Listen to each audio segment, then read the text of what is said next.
Take full responsibility for what happens to you. It's one of the highest forms of human maturity, accepting full responsibility. It's the day you know you've passed from childhood to adulthood, the day you accept full responsibility. And another note, learn to reap in the fall without apology. Without apology if you do well, and without complaint if you don't. That's maturity. I used to have that long list of reasons why I wasn't doing well. To explain. You got to explain, right? Otherwise you're going to look bad. I used to have this funny list called Reasons for Not Looking Good. I used to blame the government.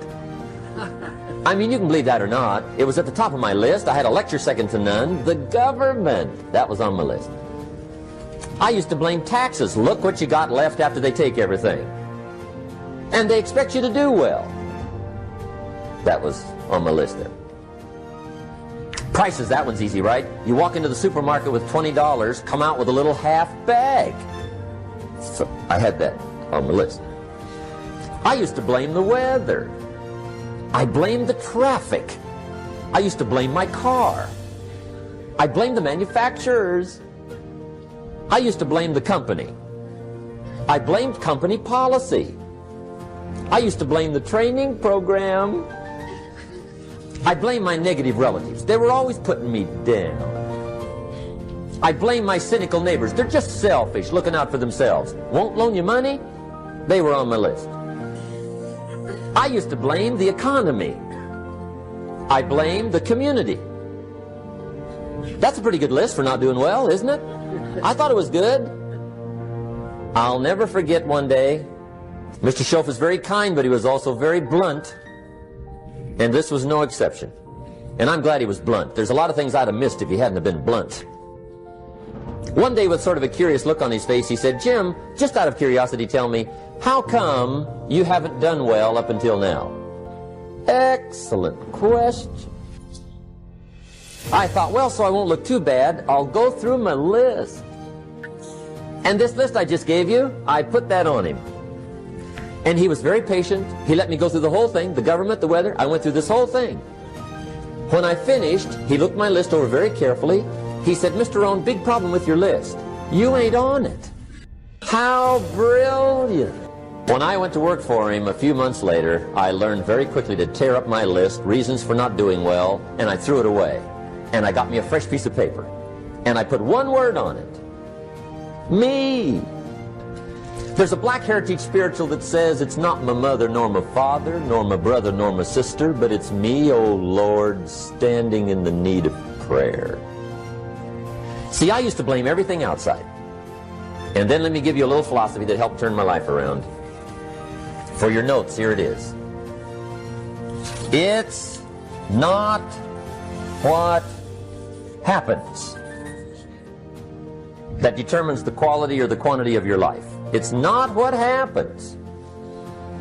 And the reason is because what happens happens to about everybody. No different. The sun went down on all of us last night. A common event, a happening. And I found out that the same things can happen to two different people. One gets rich and one stays poor. Why is that? It's because it's not what happens, but rather it's what you do that changes everything. So that's a key phrase. It's not what happens, it's what you do. What happens is about the same. You might put that in parentheses here. Same. What people do, that's what's different. Anything can happen, right? Everything can happen. I've heard all the stories. I've been one of the stories. Hey, we could all tell stories all night long, right? Happenings. Anything can happen. Have you heard of Murphy's Laws? Anybody here heard of Murphy's Laws? Okay, most of you have. Murph had these laws. One of them was, if anything can go wrong, it will. That's one of Murphy's Laws. He was not one of the great positive speakers of the day. But anyway, it's still true though, right? Anything can go wrong, everything can go wrong. For sure. I've fallen out of the sky so many times. Once to the tune of a couple of million. devastating. Took me a while to survive that one.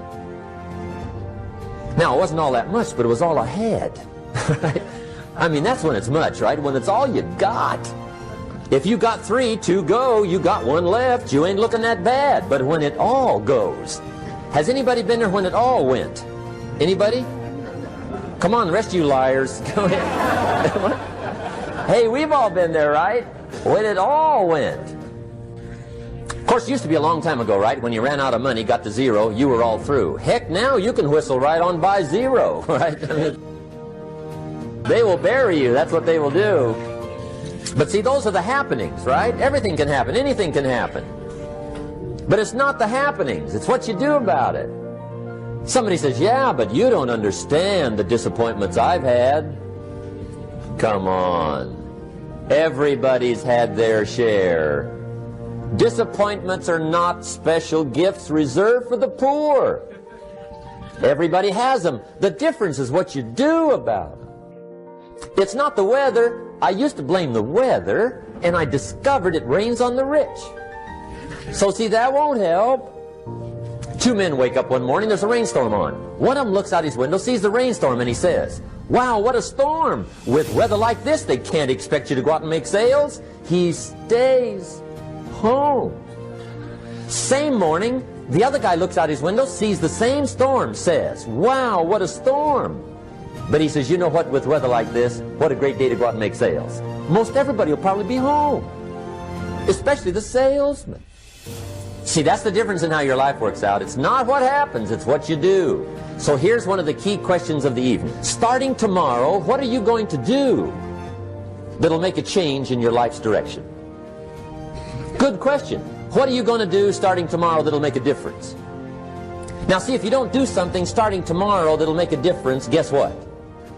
It's going to be the same. And see, that way you can guess what the next 5 years are going to be like. Look at the last 5. Because the next 5 are going to be like the last 5 unless you, major key, tomorrow, change it all. Or change a little, or change something, or don't change. It's choice time. You can do whatever you want. But it's nice to know any day you wish you can change your whole life. What can you do starting tomorrow that'll make a difference? Good question. What can you do with economic chaos, massive disappointment? What can you do with a broken heart? What can you do when it won't work? Good question. So if I had a word with you tonight, one-on-one, just you and me, I think my personal advice to you would be, this year, 1981, reach down inside of you and come up with some more of those remarkable human gifts. They're there, waiting to be utilized. And then change anything for you want to change. And I challenge you to do that because you can change. If you don't like how it is for you, change it. If it doesn't suit you, change it. If it doesn't please you, change it. If it isn't enough, change it. And I challenge you to do that because you can change. See, you don't ever have to be the same again after tonight, only by choice. If you don't like your present address, change it. You're not a tree. We're affected by what we know, what we learn. Second, we're affected by how we feel. Here's the third one. We're affected by what we do. Now that we've left here with ideas and inspiration, it's time now to go back home and do the work. To go back home and do the work of our voice telling the story. To do the work of our hands delivering the products. To do the work of our heart trying to inspire people to change from who they are to who they would like to be. Of course, the work is the work. The biggest part of the work for me is travel. Travel is just hard work. Lecturing is easy. Speaking is easy. I call it hard work so that I get paid, but it's really easy.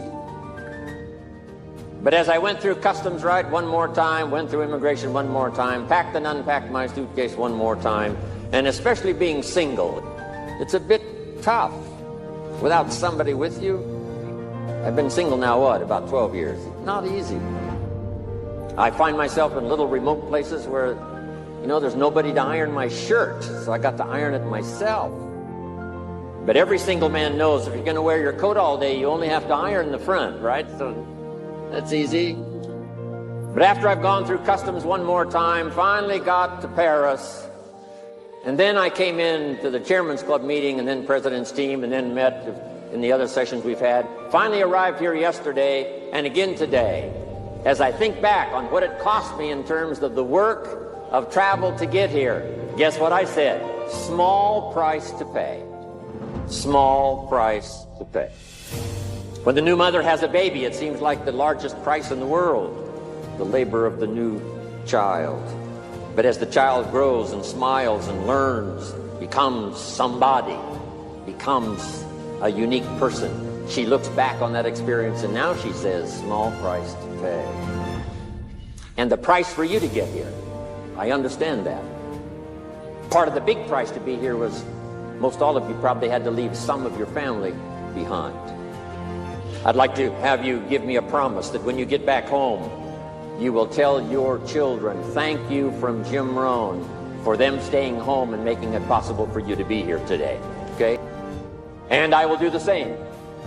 When I get back home to see my children and my grandchildren, I will say thanks from all of you to my children and my grandchildren for making it possible for Jim Rohn to be here today. So let us do the work. Now take these quick notes. Number one, constantly review your performance. All of us can use a bit of refinement. When I first started all those years ago, age 25, I was ambitious and a little reckless, and I needed some guidance and some help and some advice.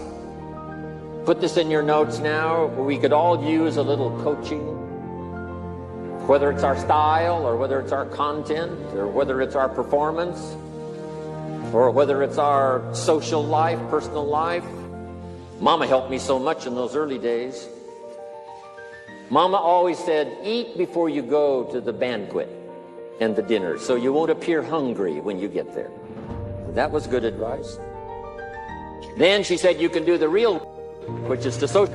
Meet with your friends, say hello, not have to spend so much time eating, eat before you go to the banquet. Mama taught me so much.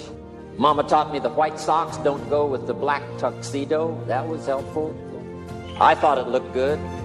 Review your performance. I've had to do this all of the time. This is about my, 43rd year of telling a story, trying to help people do better with their lives, learn, grow, change, develop.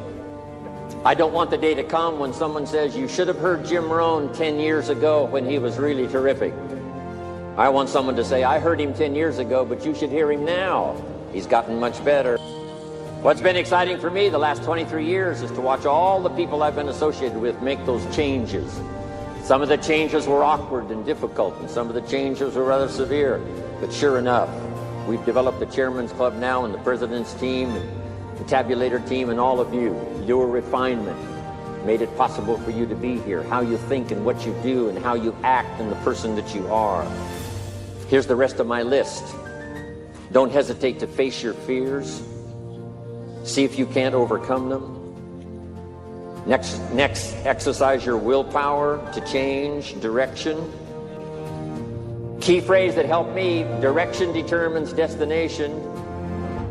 It's a big mistake to walk north hoping you'll arrive south. Next is to admit your mistakes, correct them as soon as possible. Two of the best words to use in your life is I'm sorry if you've made a mistake in your language, if you've made a mistake in your relationship with someone. I'm sorry can work the miracle of starting a new relationship. Next is to refine your goals. Some of you have got a short list. By the time you leave here, hopefully your list is longer and longer. Next, we could all use a little help in coaching, which means pray for wisdom, so that you'll have the answers to people's questions this year that you didn't have last year. You'll be better equipped to give those answers next year versus this year. Next, protect your family. It's part of what Herbalife is all about, to gather the resources, not only the good health from the products, not only the influence from association with other Herbalife distributors and meetings and organization and all of that, but to protect your family in the future, build a financial wall around them nothing can get through. Live with intensity. call all of your emotional resources and invest those in this splendid idea of product and opportunity.